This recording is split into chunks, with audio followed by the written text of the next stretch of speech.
Hi, I'm Steve Barlow. This is the Humanised Workforce Future You podcast video, where we're talking about perceptions of the future, issues that we need to be aware of, and their role in a rapidly changing work and life environment. Hi, I'm Craig Saffin. The Humanised Workforce Future You podcast series is focused on the key factors evolving to create a more humanised workforce and how people from all walks of life are creating their future selves. I guess if in order to build that followership, the leader must be providing certain things, and he must be doing it, rather than say authenticity, I would say he must be doing it authentically. Right, okay. Through everything. Yes. Now, if he can get that, as a result, get that followership, then he's got a license to rule the world. Right. Or his market, or his town, or whatever it is. Mm. One of the things that I've found for leaders, like we're talking a CEO, so top tier probably, and that they need a relationship with the board, right? Because that's who they're reporting to. Everyone reports to someone, I suppose. But sure. with a CEO, they've usually got a leadership team. Yes. So what does that relationship look like in the person you just described, who has cognitive empathy and is an authentic leader? What does that relationship with the leadership team look like? The relationship between the CEO and the board, and his or her leadership team? Well, there's obviously I'm not sure I understand the question, but I think it's yeah, go. So what I'm trying to say is that you mentioned a lot of things, very important things like values, having the right values, being authentic, being trusted, having cognitive empathy. And this CEO is, in some cases, will have hired these leaders, and in other cases, the leaders he or she would have inherited them, right? So what does that relationship look like when you've got this leader that you described, the CEO with all of these characteristics comes in? What does that relationship look like in the leadership forum? Well, it looks transparent. I mean, use the same word again, authentic. It's direct and honest. Right. So transparency is a big thing, is it? I think so. Yes. Yeah. But in any relationship, business relationship, there's going to be some sort of you can't be transparent on everything, can you? Is transparent mean share everything? No. It means, to me, share what's essential to the job, to the performance expected from the CEO, the performance expected of the person, the COO or the CFO or whoever it might be, the leadership team. Share what's necessary, which is, of course, a lot, but not everything. Right. And the antithesis of that is that then the leader is going to keep the information to themselves and not share that information, right? There'd be certain things, I'm sure, which are, let's say, privileged or necessary to keep to themselves. How does the leader get those values down? Because the values create the culture, don't they? Yes. And how does that leader put those values into the leadership team? Well, by establishing, first of all, establishing among all the followers common values. And that does not mean dictating them. It means determining what they are. And in a process of establishing what the values are, for example, it's important for each person to really understand what their own values are, to ensure that there's a match within the company, to negotiate that. There will always have to be a little bit of compromise, and there should be transparency around that. And if your values don't fit, well, perhaps you should be riding a different horse. Right. There's got to be a fit with values. That's part of what people need in order to follow. Right. So this is shared values and a sense of being valued as measured by those values. Right. Does that lead, having those shared values, does that lead to the mutual respect and the optimum operation as a team then? It's part of it. Yeah. It's definitely a part of it. Mm. Yeah, I think there's, so what you're saying is if there's not an alignment on the values, then those people who aren't aligned, then that's actually, they're not in the right place then. Right, they can either change or leave. That they're not going to fit. Mm.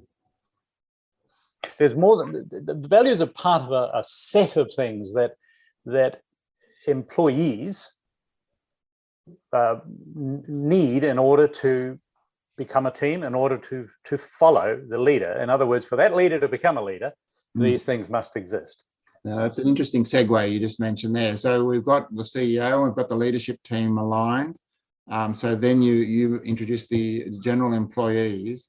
So then it then becomes, if the CEO has been really successful, then how does that manifest itself through the broader organization from moving that message through the leadership team? How does that look? Well,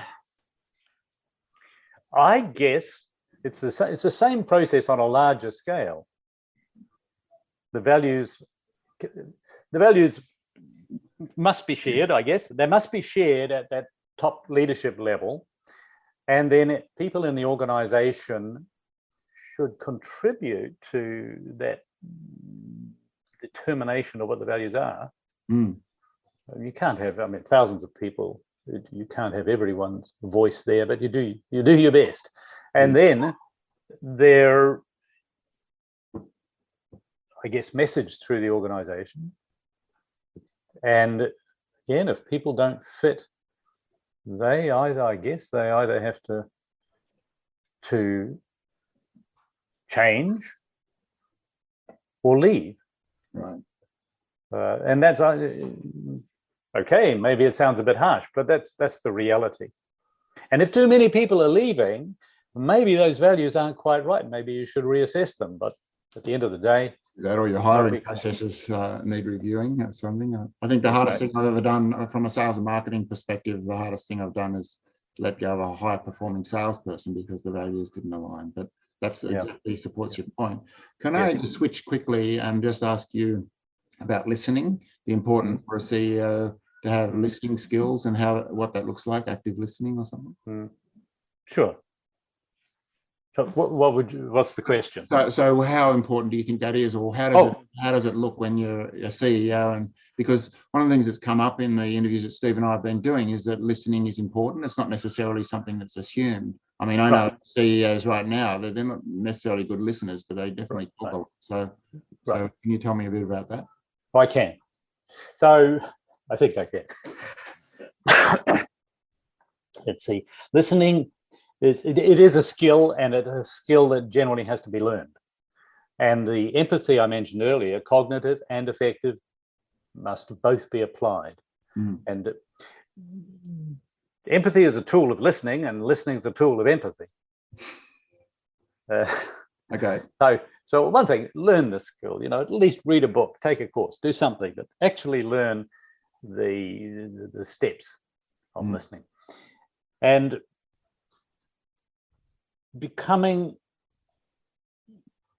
listening doesn't mean doing as the person says. So if I ask you talk to me and I listen to you and I understand what you want, I understand what you feel and so on, it doesn't mean I have to act on it.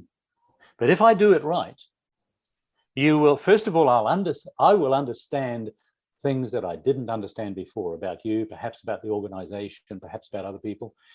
And secondly, I will get the feeling that, I'm listening to you. You will get the feeling that you're being listened to. And that's perhaps, it's almost as important as the content that is transferred, is that feeling.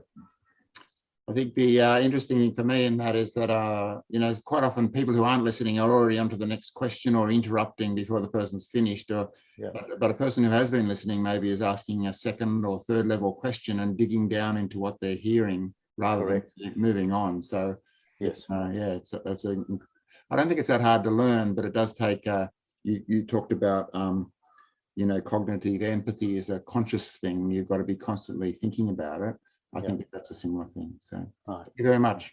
Thanks for your insights. Steve, do you want to sum up a bit? Yeah, well, that was fascinating.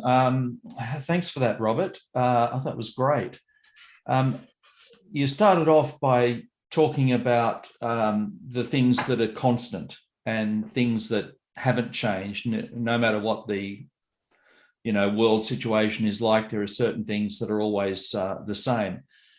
And in terms of leadership, I think what I really heard was that you have to interpret leadership against the backdrop of what the followers are doing and what they need and what their needs are.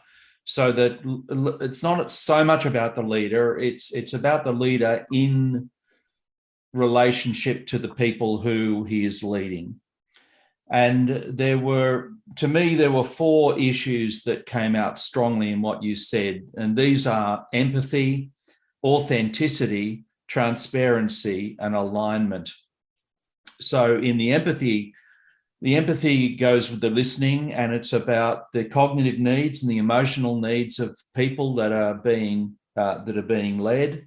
It's about creating connections with these people, helping them to feel understood, and really understanding what their needs are, and doing the best we can to meet those needs. Authenticity is important because it builds trust. If we're not trustworthy, people are not going to follow us. So we need to live out our authentic selves. And as you said, there are many ways that can come in many different faces. We don't have to be the one single thing all the time. There are different parts of us that are authentic.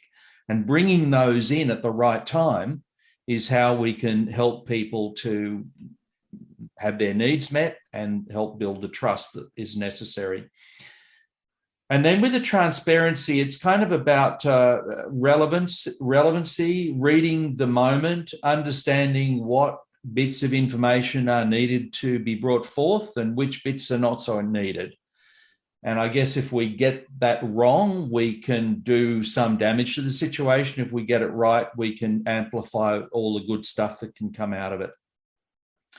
And then with the alignment, it's about fit. It's about fitting things like values. Are we aligned with the people that we're leading and that are meant to be following us? And if there is a good fit and there's a good alignment there in terms of our values, what we see as important, then it makes it easier for people to follow. And if that fit is not there, then we need to do some work. So bringing all those things together, I thought were 4 wonderful insights into what makes someone a good leader. Thank you. Fantastic. Thank you. Thanks very much for your time today, Robert. It's great to get your insights. You're welcome, Craig. Thank you. Nice Thanks, to meet Rob. you, Steve. Thanks for watching this video on Humanised Workforce Future You. Please leave a rating or review for the series on the medium where you source your videos. The transcripts for today's video can be found on craigsafin.com. Please subscribe to the series to avoid missing out on future episodes.